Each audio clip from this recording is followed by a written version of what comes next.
के साथ एक बात और बता देता हूँ, आज की जो रात होगी, कल की जो रात होगी, पार्टियों के पास बहुत सारा पैसा होता है, बोरिया भर भर के पैसा बांटेंगे, वोटों को खरीदने की कोशिश करेंगे, दारू बांटेंगे। मैं ये नहीं कहता पैसा मत लो, दारू मत लो, जो मर्जी आपका मन करे लो, लेकिन वोट अपने बेटे अपने भाई की देना। सत्यता के लिए आपका बेटा लड़ रहा है। हर्ष छिक्कारा ने रैली होने के बाद मीडिया में दिया अपना इंटरव्यू। भाई आज आपने आखिरी दिन है चुनाव का, मोहाना गांव में रैली करी है, किस तरह से कैसे समर्थन आपको मिला? समर्थन आप लोगों के सामने है। 21,300 कुर्सियां लगवाई थी, पंडाल फुल था, ज्यादातर आदमी ट्रैक्टर में, गाड़ियां में चारों तरफ थे, पंडाल से बाहर भी आदमी थे। आप लोगों ने राहुल गांधी जी की, नरेंद्र मोदी जी की, भूपेंद्र हुड्डा जी की, दीपेंद्र हुड्डा जी की, सबकी जनसभा गोहाना के अंदर हुई। सारी जनसभा इसीलिए हुई कि निर्दलीय प्रत्याशी है, गरीब के बेटे हर्ष छिक्कारा को कैसे दबाया जाए। उन सब की जनसभाओं को मिला के अगर उसमें 4 गुना जोड़ दे, वो जनसभा आज अपनी थी। ये आज जीत का एक जो रैली है वो चिन्ह है। और साथ में आप लोगों को बता भी देता हूँ, हमारे पास थोड़ा पैसों का अभाव था, क्योंकि गरीब परिवार से हैं, सब कुछ जोड़ तोड़ का था, सब प्यार प्रेम मारे थे। रैली से भी 5 गुना बड़ी कर सकते थे अगर हम भी करोड़पति उनकी तरह होते। हनुमान बेनीवाल आने वाले थे भाई, सब क्या कारण रहा, क्यों नहीं आ पाए? हनुमान जी बेनीवाल के लिए जी जो हेलीपैड तैयार करवाई गई और हेलीकॉप्टर की परमिशन कल सुबह से ले रहे थे। हर बार प्रशासनिक अधिकारी ये कह रहे थे 1 घंटे के अंदर परमिशन मिल जाएगी, 2 घंटे के अंदर मिल जाएगी। उनका समय यहाँ पहुँचने का 1 बजे का था, 3 बजे तक परमिशन नहीं दी। हमारे को बार बार वो गोलियां देते रहे। बड़ा खेद है, बड़ा दुख है। एक गरीब के बेटे से इतना ज्यादा डर सरकार को है कि हनुमान जी का हेलीकॉप्टर नीचे उतरने के आदेश तक नहीं दिए गए। जो हम लोगों ने खर्चा कर रखा था, जो यहाँ पे व्यवस्था कर रखी थी, उनका ये मानना था कि रैली को फैल कैसे किया जाए। अगर हनुमान जी रैली में आते तो शायद माहौल और अलग होता, लेकिन उनके ना आने से तब भी जो यहाँ की जनता जनार्दन है वो सब जान चुकी है कि सरकार कैसे दबाना चाहती है।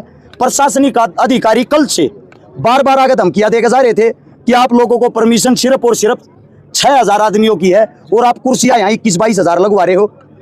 अगर ज्यादा आदमी आगे तो हम टेंट को भी उखड़वा देंगे और रैली को यहाँ होने नहीं देंगे। तो हमने ये बोल दिया था, जो मर्जी आप जितना जोर लगा लो, 100% हम रैली करके रहेंगे। रैली हमारी जो है जैसा सोच रहे थे उम्मीदों के पार थी। जीत की मोहर आज लग चुकी है।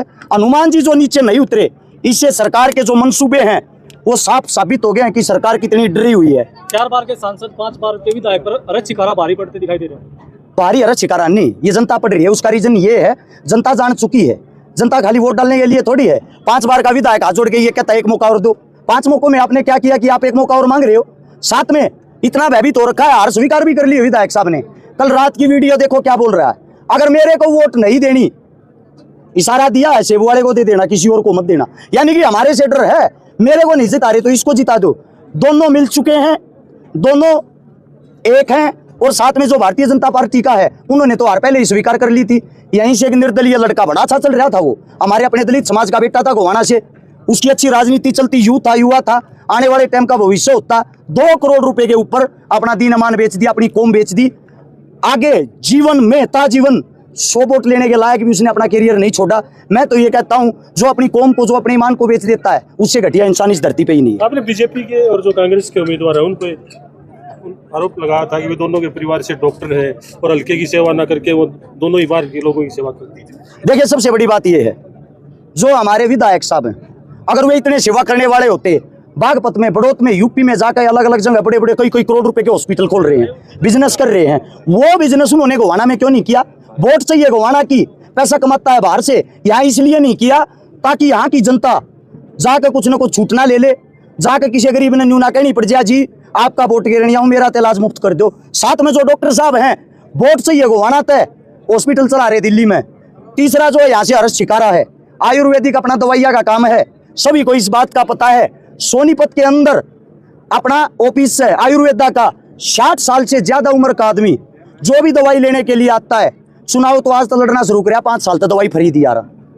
फर्क आपको साफ नजर आ रहा है। भाई पहले यहाँ पर मोदी को राहुल गांधी को जाना कितनी और सीट को मांग। देखो, राहुल गांधी जी आए, मोदी जी आए, दोनों सीट हारते दिखाई दे रहे। उन्होंने सोचा आप लोगों के आने से यहाँ का माहौल जो होगा वो चेंज हो जाएगा। लेकिन गरीब जो वर्ग है वो अच्छे तरीके से जान चुका है कि आप लोगों की अहमियत सरकारों ने खाली वोट डालने तक सीमित बना दी है। एक गरीब का बेटा तुम्हारे बीच से जाकर अगर कुर्सी पे बैठेगा तो 100% गरीबों के बारे में सोचेगा। आपने अभी एक बात बोली, कई बार बोली कि भाई राजनीतिक हत्या युवाओं की भी हो रही है, किसी भी युवा को आगे नहीं बढ़ने दिया जा रहा है। क्यों बोल रहे हो आप ऐसा? बुजुर्ग हैं इसलिए? आपके सामने इस चीज का नतीजा हम युवा हैं, गरीब परिवार से हैं, रैली के लिए डराया धमकाया जा रहा है, हेलीकॉप्टर तक नीचे नहीं उतरने दिया जा रहा, बार बार धमकियां दी जा रही हैं, बार बार ये बोला जा रहा है समर्थन दे देगा ठीक है वरना देख लेंगे। अपने पास दो ही शब्द हैं, विजय या वीर गति, उल्टा हटना आता ही नहीं। वैसे भी आप बार बार एक बात और बोलो, आज भी बोली है कि अब अगर हार गया चाहे सरकार किसी की आवे तो मरवा देंगे, हत्या करवा देंगे, क्यों लगता है आपको? आज से पहले हजारों मर ली, आपको क्या पता नहीं? आप पत्रकार साहब सब कुछ जानते हो।